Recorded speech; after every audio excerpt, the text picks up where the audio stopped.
Hello everybody and welcome back to another episode of The Points of Articulation. My name's Dave and if you're new to the channel, welcome everybody. Today I'm looking at the Takara Tomy Star Wars Imperial Star Destroyer, released in 2015.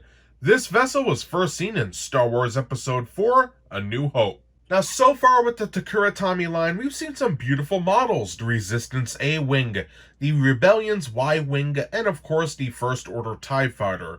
However, this particular miniature may not be the most detailed model out of the set thus far, but it does have some cool details I did want to show off.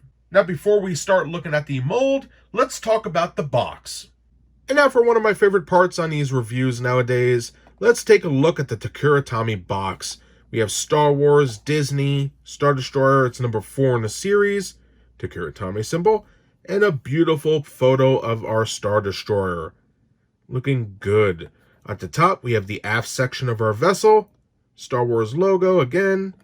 On the bottom, we have the bottom of our vessel. Pretty cool. On the side, another top view with a space background. Can't go wrong with that. On this side, we have some stills from films. Looking good. A write-up. And then, for my favorite part of the box, the back with all this crazy stuff here, which I'm sure is all copyright stuff and whatnot. Who made it? Made in Vietnam. Pretty interesting box. Nice. So let's get back to the review. Oh man, I love those boxes. And you know what? I don't know why. They're very simplistic, but you know what? They get the job done. So getting back to this particular miniature, the size comes in at about 3 1/4 inches long, which is very nice. So for those who are new to my channel, what I'd like to do is go through the mold, see what exactly we're buying here, look at the paint, put it on a stand, compare it to some other pieces, and then we'll be done. So let's get started. Alright, let's get this video started looking at the mold. Like in all my videos, I will go over all the major sections of the item, and then we'll get a nice close-up look to see what these babies really have to offer. So let's get started looking at the main points. Here we have the top half of our Imperial Star Destroyer looking pretty good. It may not be as detailed as a Hot Wheels or Titanium, but it does have all the key components here. So let's go through them. Right here in the front, we have our Flight Control Center, or a Flight Launch Control Center, whichever you would like to call it. We have our superstructure going up, some nice levels there, and we're going to have a close-up look at this in a while, so pretty nice. On the sides, we have our turbo laser batteries, which are vaguely molded, but they're there. Coming, we have our tower and command section right here. We have our bridge, shield domes on the sides, and our comms array in the center. Looking really cool. In the back here, we should have the garbage disposal area, but it's just blank as you can see. In the back, we do have our engine section, looking pretty good. Nice, some recesses in there. We have our trench going down the side, which is vaguely detailed, but it's nice nonetheless. And then we have an interesting part, the bottom, with 2 rivets, connector port for the stand, copyright crap, and translucent wheels, which they do roll around. It's not as good as, say, a Hot Wheels car, but it gets the job done. And we can see some different mold in here, a bunch of raised sections, and you might be asking yourself, where's the hangar bays and also the reactor? And basically the reactor should be right about here. It's replaced by the peg port. And then right here and here should be the hangar bays, which are just filled in. I don't know. I guess you could come up with something that it's a Tector class or something like that. But regardless, for what this is, it's not too bad. So now let's get a closer look. For our close-up, we'll begin with the bottom of the vessel. And we can see some nice raised sections and little angles down here. We have a rivet. Looking pretty good. We have right here the mold-in for our secondary landing bay, which is filled in with a nice translucent wheel. Pretty interesting. Come down. Right here should be the primary hangar bay, but as we can tell, it's all filled in. And then we have some nice armor plating that's raised up. As you can see, you know, it's little bumps here and there. Nothing is flat for the most part, so that's good. Coming down, we have our peg port for the stand, 2 more wheels, Another rivet, and our copyright crab. Tameka, made in Vietnam. Pretty cool. And some nice molding on the sides. Can't go wrong there. Now, coming around to the little trench section, as I like to call it, you can see there is a little molded in there, which is a very nice touch. Pretty cool. You know, they could have just left it blank, but, you know, they didn't, and I gotta give them kudos for that. Some nice detailing going all the way down. Very nice. Now here's the engine section. We can see all our ion engines in here. Looking good. It may not be super detailed, but you know what? I give them credit. They got the 3 main engines and the 4 little ones there. Looking pretty good, as well as some molding in there. Very nice. And you can see how the larger engines are recessed in, which looks pretty cool. And then our 3, or I should say 4 little ones. Very nice. Now coming to the top of the vessel, again, it's the same as the bottom, how it's a little flat, and then we have our raised armor and little modules here and there. And I think this looks pretty cool. You can see all the little raised sections coming up over here to the flight control center. Very nice. I think that came out cool. Now on the sides, we have our turbo lasers, which should be right here. Obviously, there's no barrels or anything because of the size, but it's pretty cool they did mold something there at least as a placeholder. And then coming around the side, we do have some nice detailing right here. Very nice. And like I mentioned before, nothing is really flat. Everything that's molded on here is raised up, and I do give them credit for that. They could have just left it flat or recessed it in.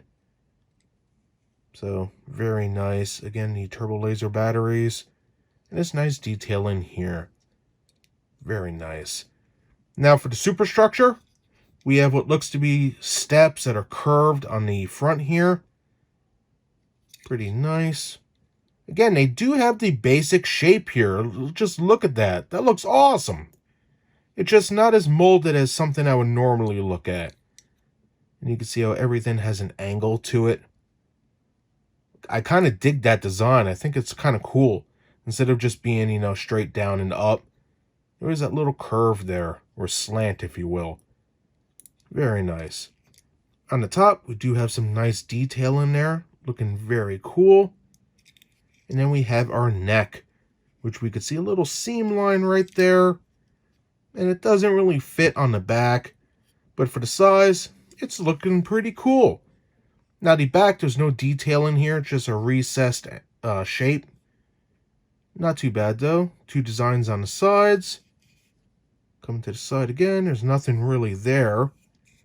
But then you come to the front, and we have our little bridge right there. And then the rest of it is nice parts sticking out, which is very nice. Our shield domes are basically just little bumps. And then we have our comms tower right there, which, as you can see, it's like a sandwich with 2 pieces together. Pretty nice. All in all, I know some people may give me crap and say it's not as detailed as something I would normally review. But you know what? It's different. And I personally kind of dig it. I think they did a decent job with it. So, pretty cool. And that's everything I have to say for the mold. In short, you know, I do enjoy this vessel quite a bit. I know it may not have the bells and whistles of currently done miniatures and this and that. But you know what? For what this is, they did a great job. Everything that should be here is, all the detailing is there. Sure, it's missing the shuttle base, but you know what? If you're a kid and you're rolling this around, you're never really going to look at the bottom of it anyway. Now, what I do like is they did give you a peg port for a stand. This particular piece doesn't really come with one, but we'll talk about that in a few. All in all, a great looking piece. So now, let's look at the paint. And now looking at that paint on the Takara Tomy Star Wars Imperial Star Destroyer, this baby only features 2 colors. Our first color up is a nice battleship gray or light gray. Main color of the ship, superstructure, main body, the command tower, everything. Looks pretty good, even on the bottom. Now, an interesting aspect is you could extremely see how they tried to match the plastic to the die cast. You can see on the bottom, it's sort of dull, no gloss to it whatsoever. But when you get to the top, boom, die cast paint. You can see how it's like the enamel, so everything's shiny and glossy. Really interesting there. Now the next color is a nice dark gray for the engine section, which looks pretty decent. And that dark gray actually goes around the sides here. At first I thought it was just gray, but the more I look at it, there is a color difference. So that's pretty cool. All in all, it may not be the best painted, but it does get the job done, and I think it looks cool. So that does it for the mold as well as the paint. So now let's put this baby on a stand, compare it to some other pieces, and then we'll be done. And now looking at the stand of the Imperial Star Destroyer, this baby does not have one. As we've seen at the bottom, it does have plastic wheels, and it is able to roll around. It doesn't roll quite that well, but it works. Now, at the bottom of the vessel, we do have a peg port for a stand. So if you have an extra one, like right here, you could take it and just push it in. It works with friction, so there's no clicks or snaps or anything. And just like that, everybody, you are good to go. And now for a quick size comparison with the Takara Tomy Imperial Star Destroyer, seen in the center right there, we have some other Takara Tomy vessels. First, on the right-hand side, we have the First Order TIE Fighter, a great-looking ship right here. Then moving on to the left-hand side, we have the Rebellion's Y-Wing, looking really good. And finally, on the far left, we have the Resistance A-Wing. In short, these are some great-looking vehicles. I know some people might have an issue because they have wheels at the bottom, especially for these two right here. But I gotta be honest, on the whole, it's a great-looking collection thus far. What do you guys think? Let me know in the comments below. And for an added bonus size comparison with the Takara Tomy Imperial Star Destroyer seen in the center, on the right hand side we have the Titanium Series Imperial Star Destroyer. I believe this is the third in the collection, including the Micro Machines diecast line. And on the left hand side we have the Hot Wheels Star Wars Imperial Star Destroyer. Now I do like to compare these because these are three of the major miniatures lines that are going around. Hot Wheels, really big in North America, South America, and the world as long as people could find them, which seems to be an issue. The Titanium series, when it came out, it was geared towards collectors. They re-released it with the Black Series banner, again geared towards collectors, and sadly it disappeared, non-existent.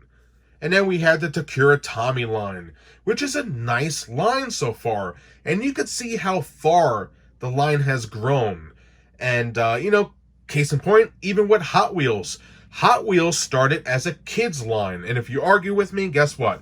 It was sold with a flight stand that connects to your finger so you can fly it around the house next to mommy. But anyway, times changed. Hot Wheels saw who was actually buying these things.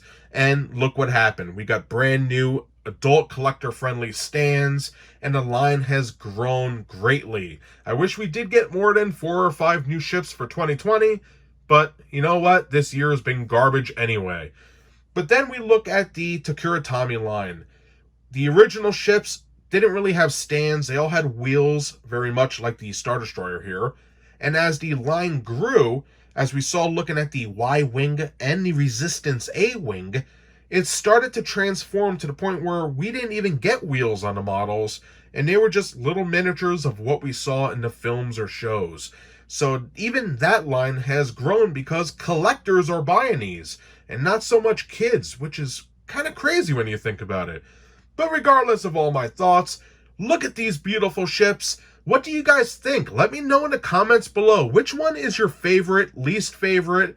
Or if you could pick any one of them, which one would you like to have in your collection?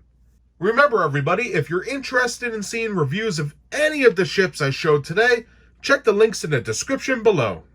And that does it today for my review of the Takara Tomy Star Wars Imperial Star Destroyer released in 2015. So for the mold, I'm not gonna lie, it's very basic. There's no getting around that. But everything that should be on this particular model is here in some capacity. We have our turbo lasers, our engines, our bridge section, shield domes, and comms tower. Everything's there that should be. It just doesn't have the amount of detail that we're used to seeing. Even the bottom has sections molded for the hangar bays and reactor, but they're used for other components or just filled in. So it may not be everybody's cup of tea, but listen, it's got wheels on the bottom. It's meant to be played with and rolled around, so it is what it is. Now for the paint, there's only two colors. We have dark gray and a light gray, or battleship gray if you will. Now, some people might have an issue with the die-cast and plastic paints not exactly matching, but like I keep saying, it's meant to be rolled around and you're only supposed to see the top of the vessel. I guess, it's not an excuse, but it's kind of how they do these things. Even in 2019 and 2020, we'll get ships from Disney parks or Hot Wheels and only the top is painted like that. So I can't knock them for it. Now for the stand, just like the Rebel Y-Wing, it does not come with one. However, if you have some extras, it does fit in the peg port on the bottom of the vessel, and it looks great.